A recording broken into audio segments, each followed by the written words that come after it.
Hi, it's Fraser here. And it's Tom.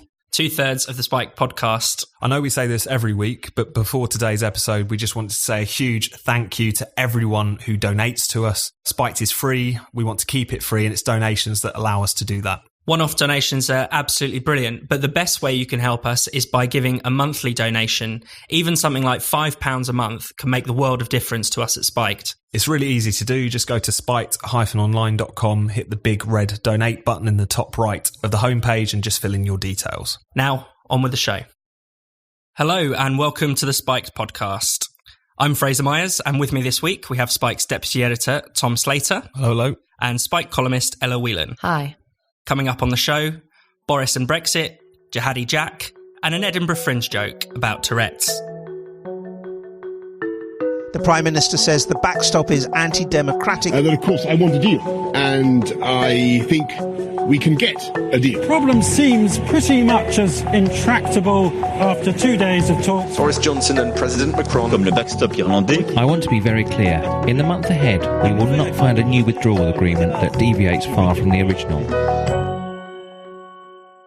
This week, Boris Johnson wrote to the President of the European Council to call on the EU to reopen Brexit negotiations.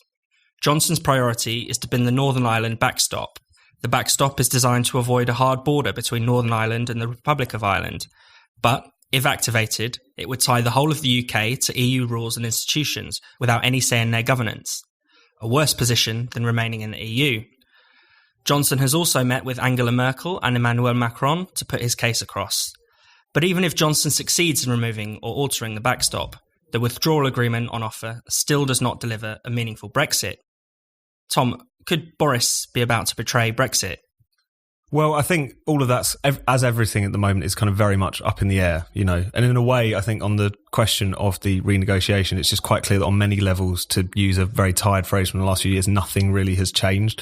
So Boris Johnson is obviously going to EU leaders, Angela Merkel and Emmanuel Macron ahead of the G7 this weekend, calling for getting rid of the backstop. It's quite clear that that has been given quite short shrift in many EU capitals. You saw Donald Tusk reject the letter that Boris sent pretty strongly. Angela Merkel, we're recording this on Thursday morning, was last night, seemed to be taking a more kind of conciliatory tone, suggesting that the backstop could be sorted out within 30 days. But as a lot of people have pointed out, she's not saying the backstop will be removed. If anything, I think Sam Coates from Sky made this point. It's kind of an arch remark. It's like, we expected to sort this out within 2 years, and here you go, Britain, do it in 30 days. So it's almost, it's a bit of a taunt in a kind of strange sort of way. So I think anyone taking that news too happily is going to have a rude awakening at some point. Macron, as we all know, has taken a much tougher line on these things. He gave like a 2-hour press conference this week where he's spending a long time kind of admonishing Britain and its stance on Brexit. So that's clearly not going to go anywhere. But again, the big thing, as you alluded to in your introduction there, and about whether Boris is about to betray Brexit, is that even if he managed what seems like a kind of Herculean task to get rid of the backstop, which so much of Europe now have invested so much of their political capital in, even if he was able to do that, which is a huge ask, the backstop is one of many things wrong with the withdrawal agreement from the perspective of Brexit in relation to, as Martin Howe QC has pointed out, perpetuating ECJ jurisdiction, tying us to state aid and competition rules for long after we leave, perhaps even mandating fishing quotas. There's so many things in that document which are not just anti-democratic, but frankly a bit of a humiliation in terms of the agreement that Theresa May has drafted.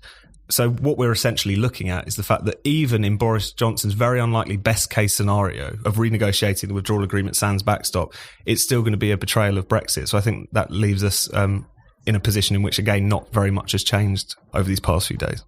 Ella? I think it was in your column this week, Tom, where you pointed out the fact that Boris Johnson has been giving us clues and hints along the way that actually he's not the guy that perhaps some thought he was, to champion no deal, to be really cut and dry about this and forceful. By that quote that he keeps saying, by preparing for no deal, you get a deal. So, you know, that, I think if you're smart, you recognise that that's him saying that he's not going to be the person who really fights for Brexit, fights for a clean Brexit, a hard Brexit, or wherever it's called. I mean, I've been away for the last 2.5 weeks and managed to not look at any news in relation to Brexit. And then I came back, turned on the Today programme, and it was like I'd never left. So it's the same discussion. And that kind of made things clear, which is that we can talk about what Boris Johnson does when he meets Macron, and I'm sure there'll be lots of think pieces about how his strategy is being received in Europe, what the European Union is going to say, whether or not they're going to go back and reopen the deal. All these things have been discussed again and again and again for the last weeks, months and years, as we know. Yeah. So the question is, what can be done about ensuring that Brexit happens at this point? And I think the goalposts always change about whether or not it will actually happen. I think it's likely that it might do, but it will definitely be in the form of a Theresa May Frankenstein-style deal, rather than no deal. And that's a shame because actually, as you pointed out in your column, Fraser, the reality of no deal wouldn't be the disaster that people are making out to be. And actually, as Phil Mullen has written also on Spiked over the past few months, it could be something that produces an exciting opportunity for some change.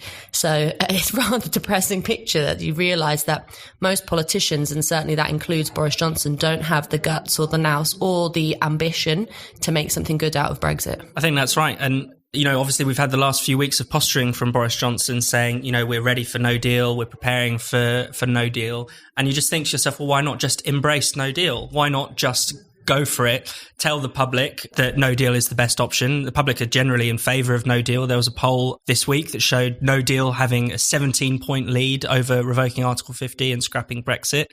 So why not just go for it?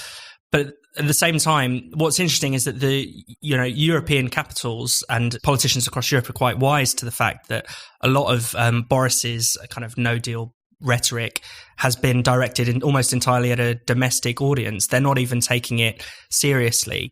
I mean, the other thing that's frustrating is that within our own, never mind what Macron or Merkel or any of the members of the European Union think about what's going on with our preparations for no deal, ourselves within the government seem to be completely confused. I mean, we had Operation Yellowhammer that was leaked and had all these crazy, scary scenarios of devastation and no medicine and no food and blah, blah, blah. And then listening to David Davis speaking on the Today programme this morning, Thursday morning, says, well, essentially, he said that they didn't speak at all while drawing up this document to the department for leaving the EU. So internally within the government, they have no clue of what's going on or have no sense of how to make a good deal out of no deal, which is quite frightening. Yeah, and the government's response to Yellowhammer was incredibly revealing. Rather than playing it down and saying, look, these are worst case scenarios, which is the truth. If you read these documents, it has worst case scenario, unmitigated, things like that written all over it. Those are the kind of caveats that appear everywhere. Rather than say, no deal is not going to be a disaster, we can prepare for this, we can do X, Y, and Z to mitigate these problems, they were more focused on the fact that it was a leak and they didn't want to respond to the leak. They wanted to know who was to blame for the leak. And it's taken, as you say, there are a few ministers that dismissed it as, Project Fear, but couldn't really go into detail and explain why this was all rubbish and why we could really overcome no deal.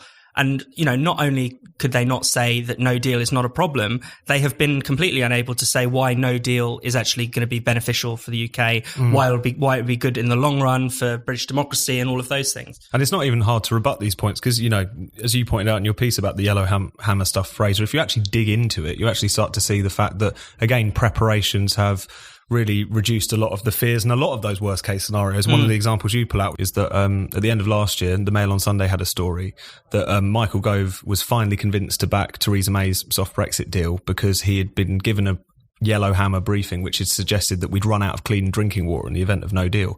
And yet the documents that the Sunday Times got their hands on demonstrated that basically they were convinced that everything was going to be fine in the event of no deal because preparations have taken place since. And as we all know, both in terms of Philip Hammond withholding funding, as well as Theresa May wanting to make no deal sound as terrifying as possible in order to bounce people into voting for her deal, it's quite clear that since then, preparations have been made and things have started to change. And it's just interesting because there's so much kind of chatter about all of this, but then there's so little discussion about actually the reality on the ground. On the other side of the border, the head of the Port Boulogne Calais, Jean-Marc Poississeau, has been saying for ages that it's not really going to be an issue. Earlier this month, he had a great quote in the Telegraph in which he said the catastrophism of many people talking about, Calais being backed up and Dover being backed up was c'est la bullshit. So again, there's just this kind of massive gap between what people are actually saying on the ground, what it's actually talked about in these documents, and what the reality is. And it's just so obvious that in the same way that we had all of these ridiculous scare stories in the run-up to Brexit, talk about, again, instant recession, businesses leaving, all these problems emanating, ISIS celebrating, as we might talk about later, all of these crazy things that were said to happen about Brexit. We're now just seeing it kind of pushed onto no deal and revved up in the run-up to it. But the question, as we've all talked about already, is the fact that does Boris Johnson have the steel or even the means, considering what's going on in Parliament, to actually take us out? And that's, to put it nicely, a very open question at this point. Yeah, and just on the Yellowhammer point again, the Dover-Calais delays are basically the basis for pretty much all the other scare stories.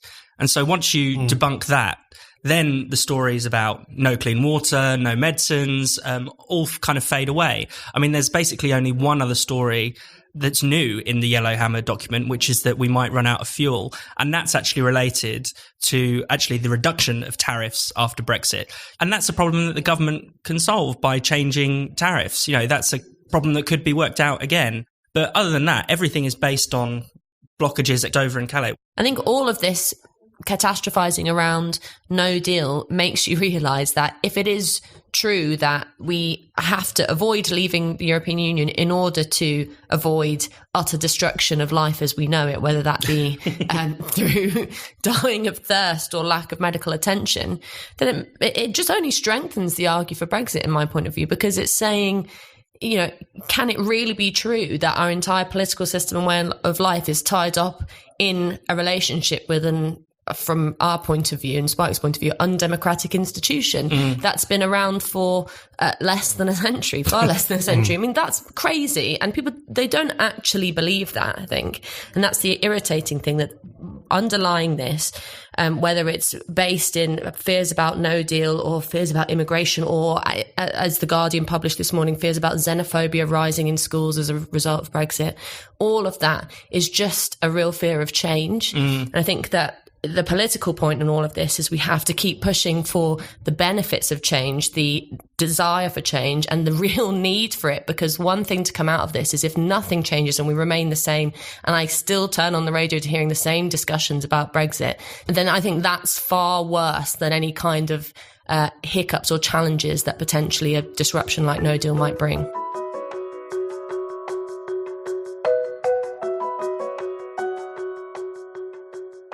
Hi everyone, it's Brendan O'Neill here with an exciting announcement. In October, we'll be doing a special live episode of The Brendan O'Neill Show. I'll be joined on stage by the legendary Rod Liddle. You won't want to miss this. It is part of an event called Podcast Live in London on the 5th of October, and you can join me and Rod between 2:30 and 3:30 p.m. Tickets are now available at podcastlive.com. There are two types of tickets. You can buy tickets for just the Brendan O'Neill Show, or you can buy an all-day ticket, which includes access to all the other podcasts at Podcast Live. Whichever ticket you choose, whether it's an all-day or a single show, when you go to podcastlive.com, make sure you click the link below the Brendan O'Neill Show logo, as that is the only way you can guarantee a seat for our podcast. So that's the Brendan O'Neill Show with me and Rod Liddle live at Podcast Live on the 5th of October. Don't miss it.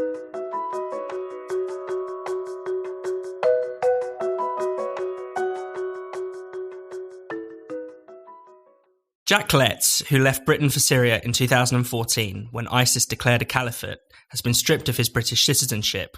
Jihadi Jack fought on the front line with ISIS and even offered himself up as a suicide bomber. On social media, he said he was an enemy of the West, that he hated his family for the sake of Allah, and that he wanted to decapitate a British soldier. Tom, what do you make of this punishment for Jihadi Jack?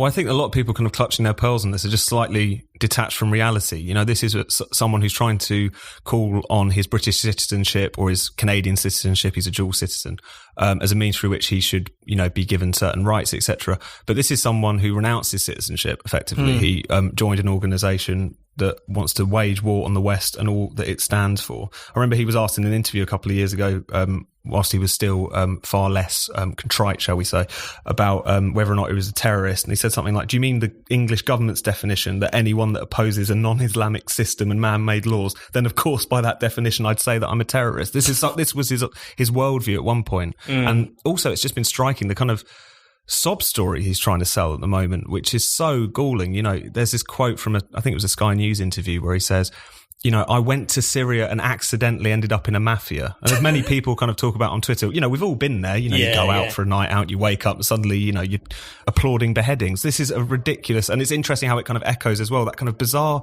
mix of, you know, entreaty to Britain, but also entitlement that Shamima Begum had as well, which is really, really quite striking.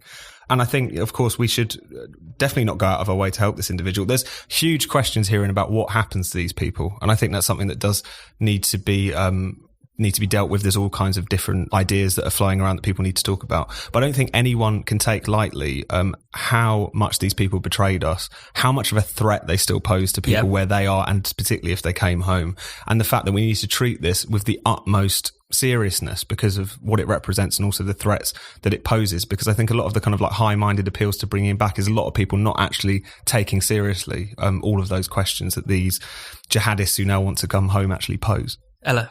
Well, it's interesting. It's been a very different discussion from the one we had in relation to Shamima Begum, because obviously Jack Letts was 18. So people can't credibly use the kind of brainwashed argument in the same way that they did with Shamima. And as Tom says, the way in which he's gone about talking about his experience and talking about his aspirations to come back have been really hard to defend if you wanted to defend bringing him back. Like he said, no, I'm not innocent, no, but I just want my punishment to be ordered, and this is a quote, not haphazard freestyle punishment in Syria. And you think, well, what have you been getting up to for the last 5 years? Just like haphazard freestyle brutal punishment of people who weren't guilty at all. And so you do not have any love left for Jack Letts. And I also haven't been enjoying particularly his parents' disgruntlement at the fact that his citizenship has been revoked. And, you know, the whole thing is a bit disgusting and a bit hard to deal with. However,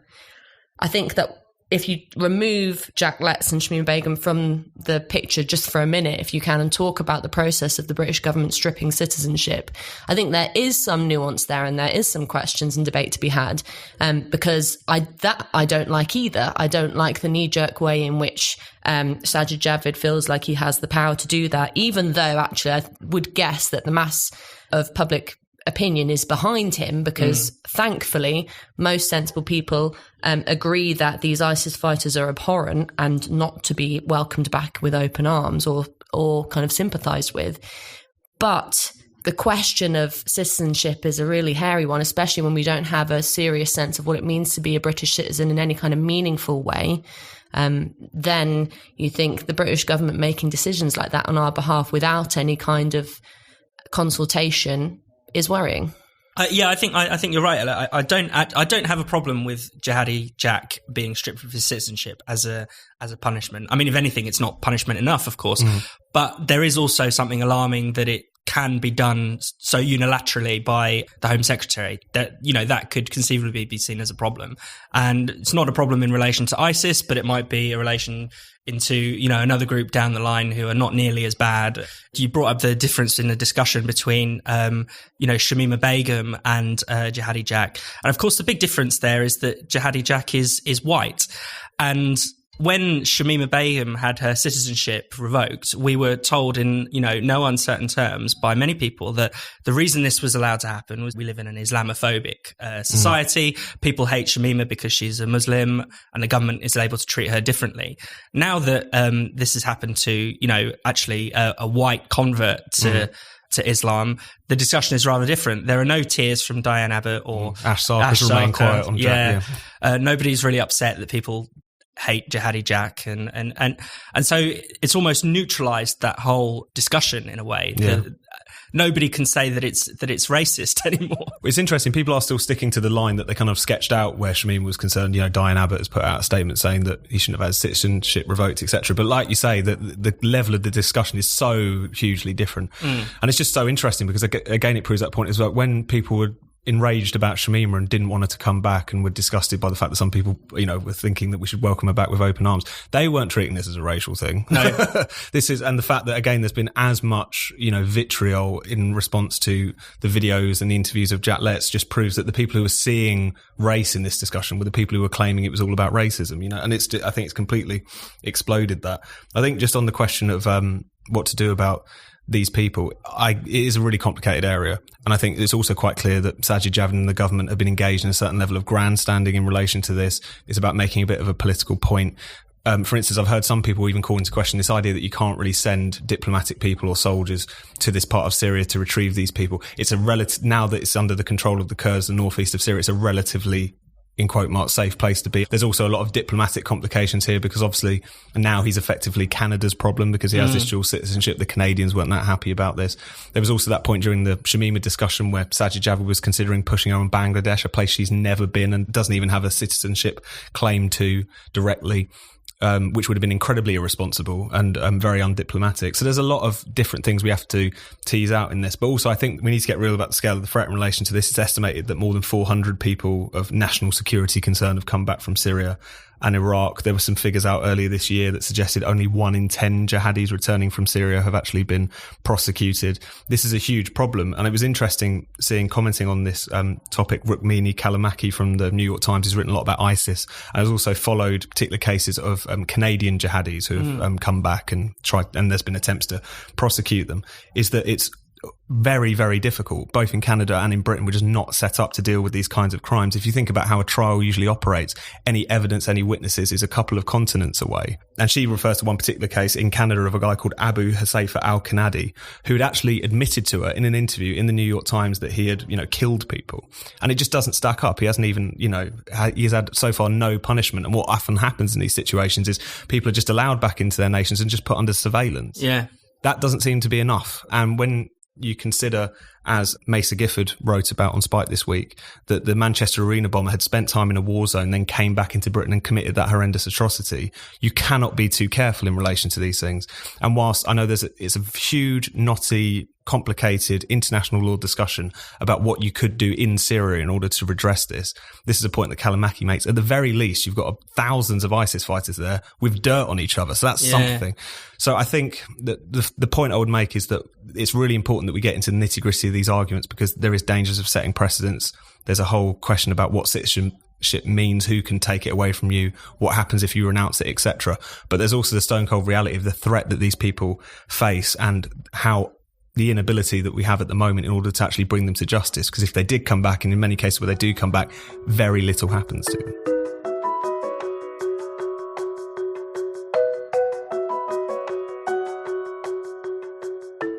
You're listening to the Spiked podcast. If you haven't already, don't forget to subscribe so you never miss an episode. You can subscribe to the podcast through iTunes, Google Play, Spotify, Stitcher, and more. And if your provider allows you to, why not give us a rating and a review while you're there? It really helps new listeners find the show.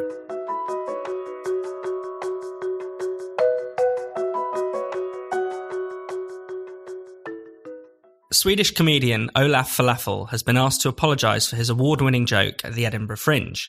The joke was, "I keep randomly shouting out broccoli and cauliflower. I think I might have florets." Slow clap. Yeah, it's a terrible joke.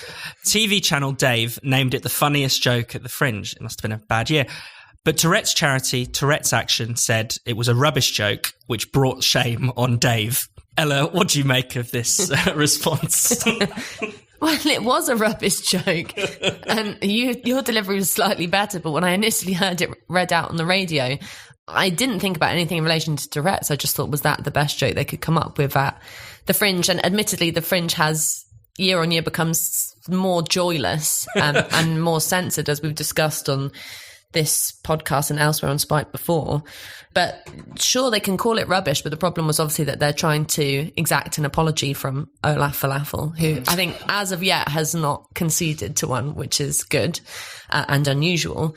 But in relation to mocking Tourette's which, actually there are comedians who have done that. And there are people who have Tourette's who are comedians who take the mick out of their own condition, which is perhaps slightly different from someone else who doesn't have it doing it. But, it's something that I think is widely recognised as being occasionally relatively funny, the fact that people shout things out involuntarily, but also normal, sensitive people know when not to laugh if someone is doing it outside of a comedic context. And it's just, what do you say about this other than kind of shake your head? Because it is ridiculous on the one hand, but it also shows a bit of a temperature check for where we're at with offence culture. Because if you can get so upset over such a rubbish joke about vegetables and try and spin it down this kind of victim route, and the fact that that isn't laughed at immediately, but actually makes the headlines, everyone's talking about it, and lots of people on social media are supporting Tourette's action in their call for an apology, shows you the kind of horribly humorless society that we are currently living in, or certainly the humorless culture that some people are trying to perpetuate. And it's interesting as well, because all this discussion about this was a joke at the expense of people with Tourette's, it's a pun. Yeah. The thing that's funny about it is that Florette sounds like Tourette's.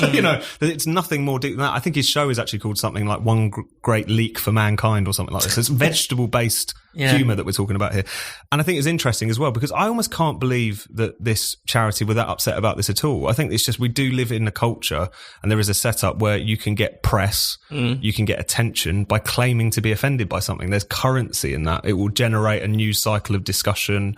It will get your organisation out there. I don't want to impute motives, but I just do not see how this could be seen as so terrible. And I think, again, about talking about how far we've come, I think it's interesting because I did a bit of radio on this week, and it was just hard to do it with a straight face, because even as of a few years ago, when we started writing a lot about comedy and offence and whatnot, you might find yourself on radio having to defend Frankie Boyle's right to make jokes about kids with Down syndrome or something. Yeah. We're now down to vegetable-based puns about Tourette's. So it's a slightly concerning slide that you have there, which reflects the kind of literal mindedness and the easy offence taking of a lot of people. But I think it's also interesting because,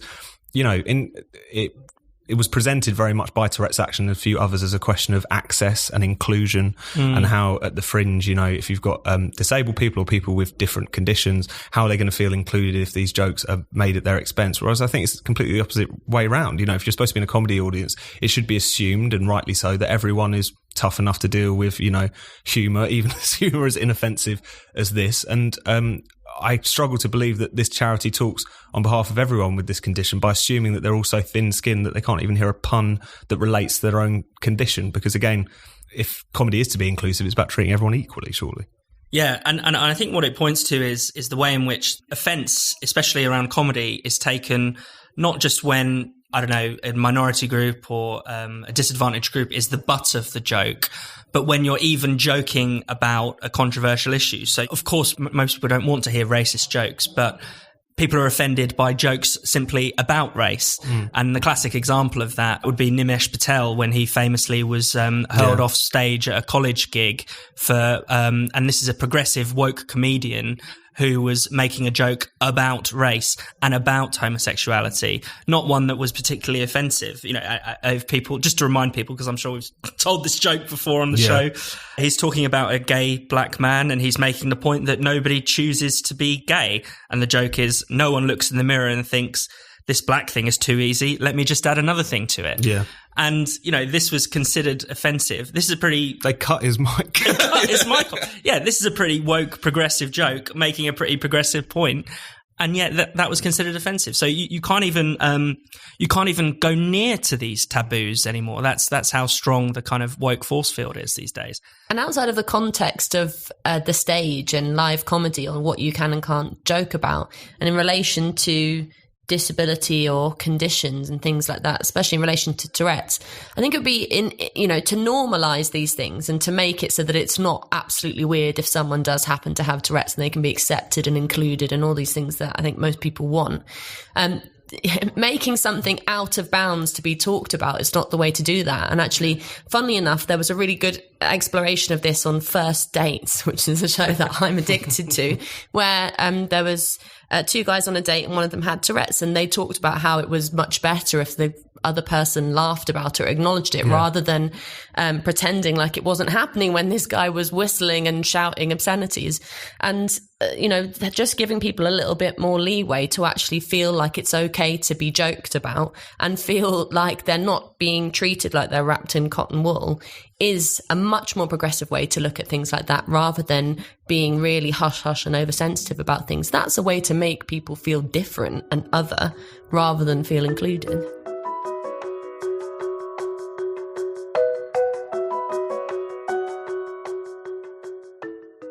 You've been listening to the Spike podcast. If you've enjoyed the show, why not give us a rating, a review, or even a donation?